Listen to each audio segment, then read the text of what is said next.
停课不停学，高雄市政府教育局陪伴您一起听故事抗疫去喽。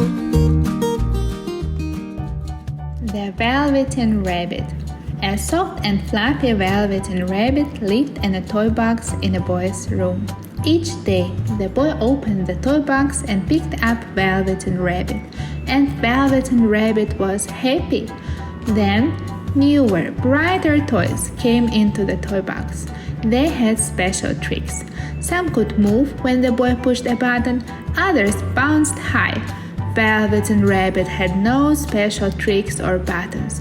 No wonder the boy started to choose these other new toys. At night, when the toys were back all in the toy box, the other toys talked with pride about the fine things they could do. Velveteen Rabbit was quiet. There was not much to say. Only one other toy in the box was like Velveteen Rabbit. Cowboy Horse was also a soft, fluffy toy, but he was old. Most of his hair was worn away. He had only one eye left. Cowboy Horse said to Velveteen Rabbit, "Soft toys like us are really the lucky ones. We get loved the most. And when soft toys get loved and loved, we can become real." "What is real?" said Velveteen Rabbit.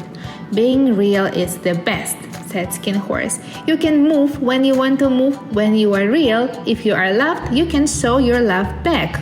One day, Nana, who took care of the boy, flew open the lid of the toy box. She said in a busy tone, "Oh dear, that walking doggy is missing. I must find something else for the boy."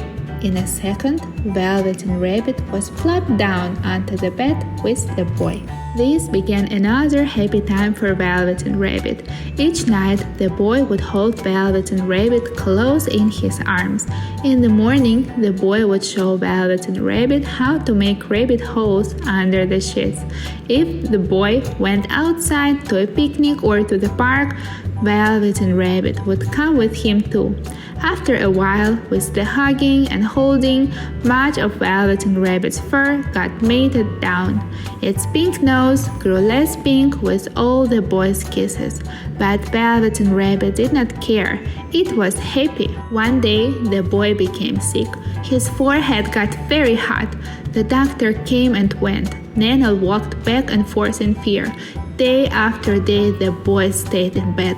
There was nothing for Velveteen Rabbit to do but to stay in bed too, day after day. Then, at last, the boy got better. Such joy in the house.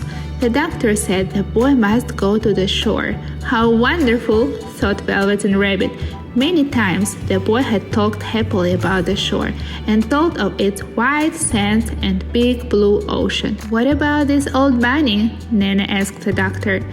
"That old thing," said the doctor, "is full of scarlet fever germs. Burn it at once. Get him a new bunny." So Velveteen Rabbit was thrown into a sack along with the boy's bedsheets and old clothes and a lot of junk. The sack was carried to the backyard. The gardener was told to burn the whole thing. But the gardener was too busy with picking the beans and peas before nightfall, so he left the sack behind. "I will take care of it tomorrow," he said. The sack was not tied at the top, and Velveteen Rabbit fell out. The next day, when the gardener picked up the sack to take it away to be burned, Velveteen Rabbit was not in it. Then it started to rain. Velveteen Rabbit was sad. So far away from the boy, never again to be nice and cozy together, and now soaking wet. A tear fell from Velveteen Rabbit's eye, over his cheek. It plopped onto the grass. All at once, at the spot where the tear fell, a flower grew up. Then the bud of the flower opened. A tiny fairy. "Little rabbit," said the fairy, "do you know who I am?" "I wish I did," said Velveteen Rabbit. "I am the fairy that takes care of toys that are well loved," said the fairy. By then, Velveteen Rabbit was shabby and gray. The boy had lopped off all of its whiskers. The pink lining in the ears had long turned gray. Its brown spots, once fresh and bright, were now faded and hard to see. "It is time now for me to make you real," said the fairy. I think I remember real, said Velveteen Rabbit. Now, what was it? Cowboy Horse had said. Ah, yes. When you are real, you can move when you want to move. If you are loved, you can love back. With one touch of the fairy's wand, Velveteen Rabbit felt different. Tickly, all of a sudden, each one of its 2 legs, sewn together tight, could move. A fly landed on Velveteen Rabbit's head, and it was itching. As quick as a wing, that foot was up in the Velveteen Rabbit's head to scratch it off. So this is being real. I can move when I want to move. I will show you some new friends, said the fairy, and the fairy took Velveteen Rabbit where several rabbits ran and hopped about.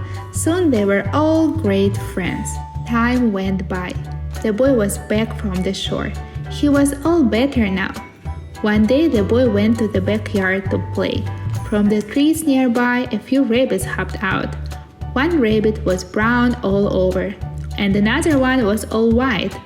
A third rabbit had brown spots, most of them faded. That one hopped the closest to the boy. The boy thought, "Why, this rabbit looks just like my old bunny that was lost when I was sick. I love that bunny." What he didn't know was that it was his very own bunny. Come back to see the boy, for he was the reason the Velveteen Rabbit had become real. 故事听完了，亲爱的小朋友，听完故事以后，你有什么想法呢？可以跟你亲爱的家人分享哦。欢迎继续点选下一个故事。